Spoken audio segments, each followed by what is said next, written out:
열왕기하 14장 15절부터 22절입니다. 아마샤의 비참한 최후가 기록이 되어 있습니다.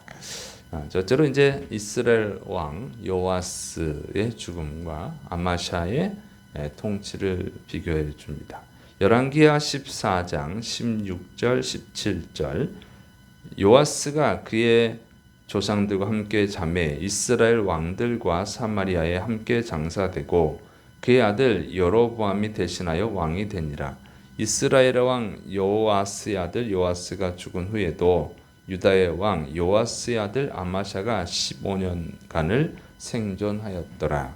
자, 열왕기하 13장에서 이스라엘의 그 요아스 왕이 죽은 것을 기록을 했는데 또 열왕기하 14장에서 또다시 이스라엘 왕 요아스가 죽은 것을 기록하고 있습니다. 이렇게 두 번 기록한 이유는 이 요아스가 죽었을 때에도 유다 왕국에서는 아마샤가 통치를 한 것을 비교하는 거예요. 이렇게 15년간 생존하였다. 15년간 더 통치했다. 이렇게 기록을 함으로 인해서 비교할 수 있게 한 거예요. 그래서 이 사건이 발생한 연대를 확인할 수 있게 해주는 것이죠. 그리고 이것이 실제 있었던 역사적 사건임을 이제 증명해 주는 겁니다. 그러니까 이 열왕기서뿐만 아니라 열왕기 상하서뿐만 아니라 이 성경을 보면은 전체적으로 다 똑같아요. 그냥 대충 기록한 게 아니에요. 호랑이 담배 필 때에 이런 식으로 우리는 이제 이런 식으로 얘기하잖아요. 그러면 그때가 과연 언젠지 잘 몰라요. 명확하게 할 수가 없잖아요. 그냥 옛날에 그럼 그 옛날이 언젠지를 모른다고 100년 전 옛날인지 1000년 전 옛날인지 알 수가 없죠. 그런 성경은 그런 식으로 기록하지 않았다는 거예요.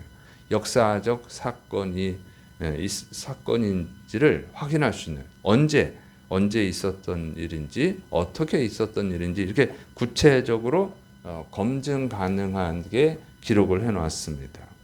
이게 성경의 기록 방식이에요. 그래서 이게 이 창세기가 지금으로부터 약 3,500년 전에 기록한 거죠.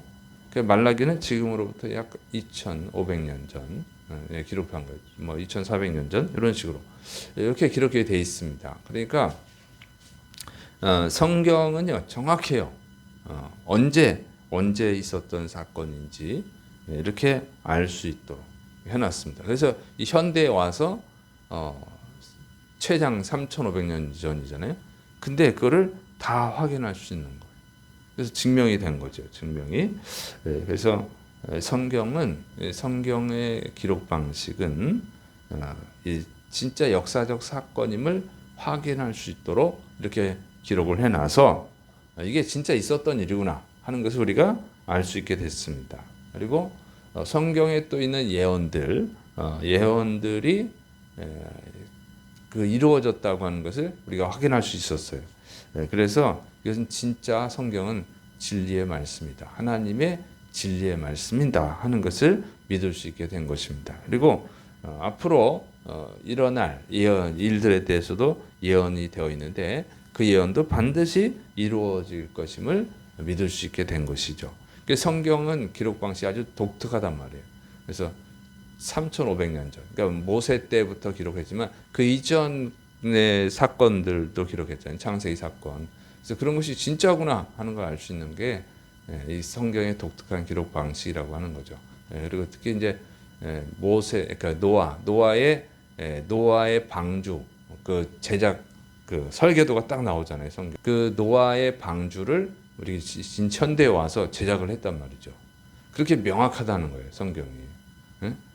그냥 방주가 있었어. 이런 식으로 한 게 아니라 정확하게 기록을 해놨기 때문에 지금 방주를 현대에 와서 제작을 했고 길이가 155m, 높이가 16m, 폭이 23m 이런 식으로 딱 나와 있어요. 그래서 지금 제작을 해가지고 몇 군데서 제작했죠. 세계 몇 군데서. 그래서 지금 사람들이 거기 가서 구경하고 이러잖아요. 이렇게 정확하다는 거예요. 성경이. 그래서 이런 성경의 기록 방식은 정말 성령님의 감동에 의하지 않으면은 기록할 수 없는 방식이다 하는 것을 알 수가 있습니다. 그래서 이 성경은 정말 진리의 책인 줄을 믿으시고 여러분이 성경을 열심히 또 읽고 또 배우시기를 축원합니다. 그래서 하나님을 알기 위해서 열심히 읽으셔야 돼요. 그리고 이것은 또 우리 살아가는 우리에게 앞으로 일어날 일들에 대한 기록이기 때문에 예언이기 때문에 반드시 우리가 알아야 됩니다. 자, 두 번째로 이제 아마샤가 암살당한 것을 기록하죠. 열왕기하 14장 18절부터 20절. 아마샤의 남은 행적은 유다 왕 역대지략에 기록되지 아니하였느냐. 예루살렘에서 무리가 그를 반역한 고로 그가 라기스로 도망하였더니 반역한 무리가 사람을 라기스로 따라 보내 그를 거기서 죽이게 하고 그 시체를 말에 실어다가 예루살렘에서 그의 조상들과 함께 다윗성에 장사하니라. 아마샤는 하나님의 도움으로 에돔과의 전쟁에서 이제 승리를 하죠. 그 승리하고 나서 자신의 능력으로 승리했다고 착각을 해가지고 교만하게 행동한 거예요. 그래서 에돔의 우상들을 섬기고 하나님 앞에 그 우상을 섬김으로 인해서 배은망덕한 죄를 짓고 이렇게 악한 일을 하다가 이제 선지자가 경고했는데도 듣지도 않죠. 회개도 하지 않죠. 그래가지고 결국은 이스라엘과 전쟁에서 패배하고 포로가 되었다가 또 풀려나고 이런 심판을 받습니다. 이런 치욕스러운 이런 일을 당하고도 회개를 하지 않죠. 회개를 하지 않아가지고 결국은 신하들이 반란을 일으켜서 신하들에게 암살당하는 비참한 최후를 맞이하게 됐습니다.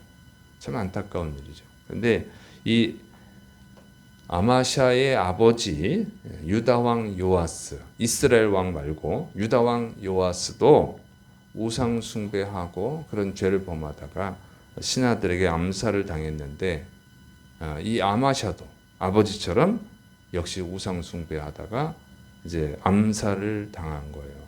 이것은 하나님의 심판이죠. 하나님의 심판인 것을 알 수가 있습니다. 참 아버지도 암살당하고 본인도 암살당하는 참 비참한, 좀 비극적인 최후를 맞이했다고 하는 거예요. 그래서 우상 숭배는 정말 하나님이 싫어합니다. 아주 미워하는 거예요. 그래서 우상을 철저히 배격해야 됩니다. 여러분, 그 우상은 꼭 어떤 신만이 아니라 그랬죠. 그러니까 돈도, 권력도, 인기도, 사람도, 세상의 즐거움도, 쇼핑도 다 우상이 될 수 있다는 거예요. 그래서 모든 형태의 우상을 제거해야 합니다. 이 아마샤가 처음에는 겸손했잖아요. 겸손하게 하나님을 섬겼는데 안타까운 것은 하나님의 은혜로 에돔과의 전쟁에서 승리하고 나서 교만해졌다고 하는 것이죠. 그래서 우상숭배에 빠지고 죄에 빠지고 암살당했다. 안타까운 거예요. 처음과 같이 겸손했다면 되는데 좀 잘 되니까 교만해졌어요. 그런데 이런 신앙을 가진 사람들이 꽤 있죠. 어려울 때는 겸손해요. 가난할 때, 병들었을 때, 연약할 때는 참 하나님께 간절히 의지하고 하나님을 찾고 기도도 열심히 하고 뭐 그러다가 어려운 문제가 해결되면 병이 낫고 뭐 부자가 되고 형통하고 그러면은 이제 기도도 잘 안 하고 하나님께 소홀하고 이렇게 하다가 세상에 빠져가지고 정말 이 아마샤처럼 참 불행한 일을 당하는 사람들이 의외로 있습니다. 자, 그런 걸 조심해야 돼요. 그래서 우리는 항상 겸손해야 됩니다. 잘 돼도 내가 잘해서 잘된 것이 아니고 하나님의 은혜로 잘 됐다. 이것을 잊어버리면 안 돼요. 그걸 잊어버리다 보면 참 불행한 길을 걷게 되는 것입니다. 그리고 그렇게 처음엔 겸손했는데 나중에 교만해지는 이유. 처음에는 열심히 하나님을 찾다가 나중에는 뭐 신앙이 나태해지고 그러는 이유가 뭐냐면 사실은요. 그것은 하나님을 믿은 게 아니라 하나님을 이용하려고 했기 때문에 그런 거예요. 하나님은 하나님을 찾고 열심히 하고 그러면 또 은혜를 주셔요. 왜냐하면 그걸 통해서 하나님이 주시는 은혜를 통해서 하나님이 진짜 계시구나. 그것을 체험하고 믿고 구원받게 해주려고 하는 거예요. 그런데 인간은 그런 깊은 뜻을 모르고 조금 잘하면 하나님이 축복해 주는 게 아니라 내가 열심히 해서 그렇지. 이런 식으로 생각을 한단 말이에요.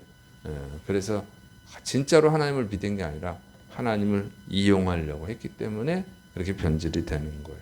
그래서 믿음을 지키기 위해서 가장 좋은 방법은 뭐냐? 진짜로 하나님을 사랑해야 돼요. 진짜로 하나님을 믿어야 됩니다. 그러니까 그거 위해서는 성령님의 도움이 필요하죠. 우리 인간은 좀 간사하거든요. 어려울 땐 찾고 어려운 문제 해결되면 안 찾고 이런 기본적으로 그런 게 있어요. 죄성이 있어서. 그래서 정말 열심히 간절히 기도해야 됩니다. 기도는 그러니까 문제 해결을 위해서 기도하는 게 아니고 자기가 하나님을 끝까지 사랑할 수 있는 믿음을 지킬 수 있도록 기도해야 되는 것이죠. 자, 그다음에 아사랴의 통치에 기록합니다. 열왕기하 14장 21절 유다 온 백성이 아사랴를 그의 아버지 아마샤를 대신하여 왕으로 삼으니 그때에 그의 나이가 16세라.